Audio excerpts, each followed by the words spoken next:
Ninjago has many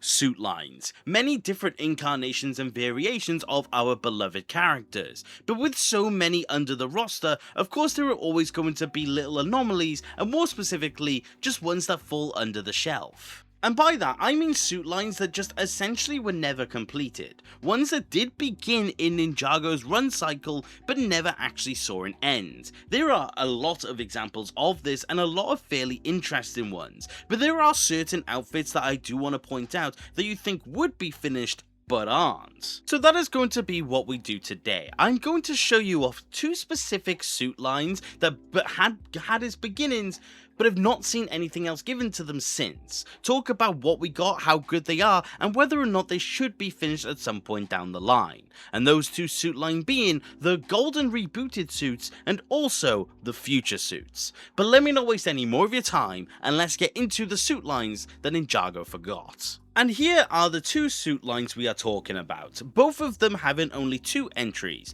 when the future line should technically have 6, and then you also have the gold line which should have 4. Both of them just started off and immediately just stopped again. But I will say the 4 of them all together weirdly do look cool. They are all very unique looking outfits that aren't your traditional looking ninja suits, so they all do have those added benefits to them. All of them have their own unique flair, their own unique detailing, stuff that really does just make them stand out. All of them coming with some very unique stuff as well, maybe like exclusive head prints or very extra detailing. All of them do just have these things that really do make them valuable minifigures in of themselves. We'll talk about the value later on because of course there will always be a recommendation, but just bear in mind that before anything, these are definitely some expensive entries when it does come to any collection. But let's get into the specifics. The first one we're going to talk about is the Future J minifigure. This one releasing in a Bricktober pack. We got to see this entry as the first one in terms of the Future Ninja. All of this has amazing design and detailing. Of course, being a Bricktober minifigure, you do get all of those added bonuses. Arm printing, leg printing on the sides as well. You really did just get everything, and it really does just make this lovely looking design. That future head print in particular is a massive upside. That design is just so good looking. Looking new, basically one for one with the original, it really does just have something special going for it. Having that along with the eye patch, something that could hopefully return one day if this design is still canon, it really is just something special to me. I just really like how this J comes across and definitely does just feel like this really wise version of him. So in terms of the initial entry into the future designs, this was definitely a fantastic one. This one honestly had me having a lot of hopes for the future. I remember when this was revealed and I thought we were going to be getting all of the ninja and designs we may have never actually seen before.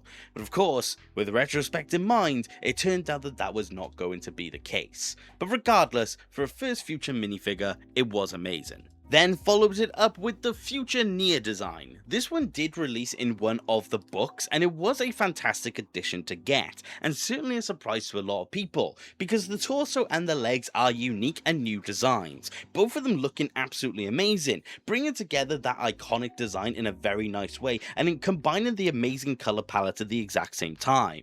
It did come with the downside though of the incorrect face print, but there's nothing wrong with that whatsoever. This minifigure by all accounts honestly could just serve as a legacy version of just the Deepstone design, which isn't bad whatsoever, but of course is perfect in terms of its future design. I am just really happy with how this looked, and again, I was very excited to see where it was going to go next. There was a few years between this and Jay, but that didn't discourage me whatsoever. But the thing is that of course, it definitely did take a turn for the worst after her. But still, regardless of that, this was still an amazing minifigure to get your hands on. Still one of my personal favourites to this day for Nia, and definitely one that I am just happy to have. Honestly, did make me, again, like I said, very hopeful, but little did we know this was going to be the last entry as of the time of making this video. Which is a shame, because it means we didn't get Lloyd, Cole, Kai, or Zane. We could have seen some cool designs, but unfortunately, we never did. Also, some non-canon ones. But with those two out of the way, it does bring us over to the other line of minifigures. Starting off with the golden rebooted Zane, we have got a version that released in a legacy pack with some Ninjroids. This version of Zane, however, is absolutely amazing.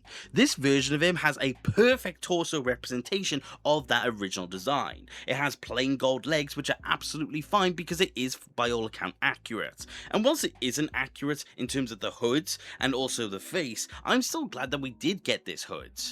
It is meant to be the half mask, and it would have been really nice if we did get it, and I'm still hoping one day we do. But this version of the legacy mask is technically exclusive because it doesn't have an actual insignia on top like the crystallized version, so it does have that benefit there, and it still does just look absolutely amazing. I love this design. I definitely do think it's just an extremely clean look, showing that they could have done something amazing here, but again, they just simply chose not to. This is still a fairly expensive Zane, but nowhere near in comparison to the Kai, but we'll get into that in a moment. But this one is still just a nice minifigure for what you get. Like I said, it serves as a unique Zane, and considering that we finally got this one for a season that was surrounding Zane, I was certainly happy to truly get this one. Gold is always a nice minifigure to have, and it's very rare we get them for anyone that's not Lloyd, so it did just have that. But this is a cool one.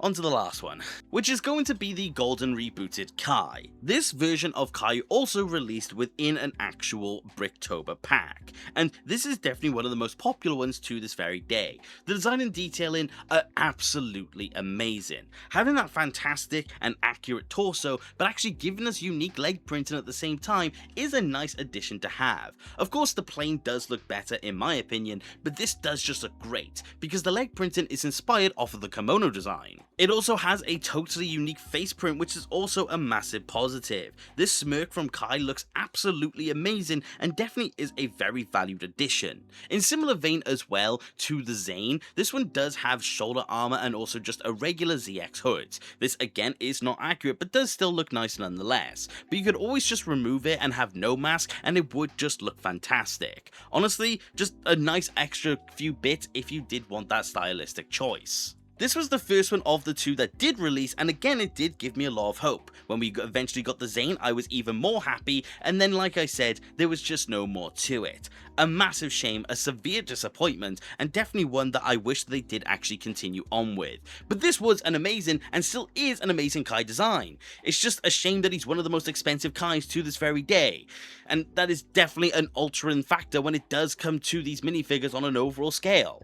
But let's get into that. Because on an overall, we have two sets of minifigures, which are really nice, all of them individually look amazing as a pair, and definitely are really cool to own. But the fact that they aren't completed along with how expensive they are they even worth it? Let's start off with the future Ninja. The Nia and the Jay are absolutely fantastic, and the pair of them together does recreate the scene in Possession where they are together in the future. That is really nice and I do really like it. In terms of the Nia, I believe she has an average value of £15 to £20, whereas the J is much higher, between 50 to 100 depending on how you get it. I will say, because it's not complete, I don't recommend it because those prices are just too high for an incomplete set. And unfortunately, I'm going to say the exact same about the Golden Ninja as well. The thing is that is just this situation on steroids, because the Zane is worth between 20 to 30 and the Kai is worth around 100 now.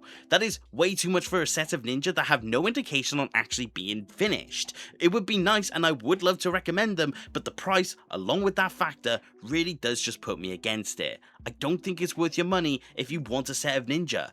Just get something else in my opinion. Which is a shame, but it is my overall thoughts. If you are after every single Ninjago minifigure, yeah, you will be getting it, and you will not be disappointed. They are fantastic, unique minifigures that stand out in any Ninjago collection. But if you are just an average fan, you're just a casual fan that just wants a couple Ninja, these really aren't it. LEGO forgot about them, and for most fans, I would highly recommend they do the same.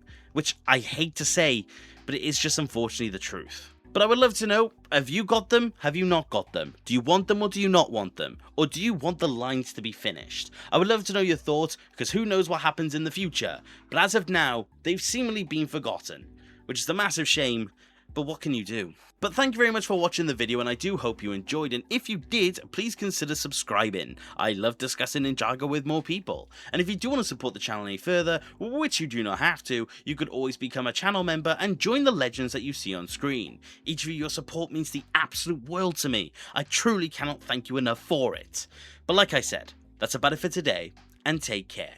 Okay,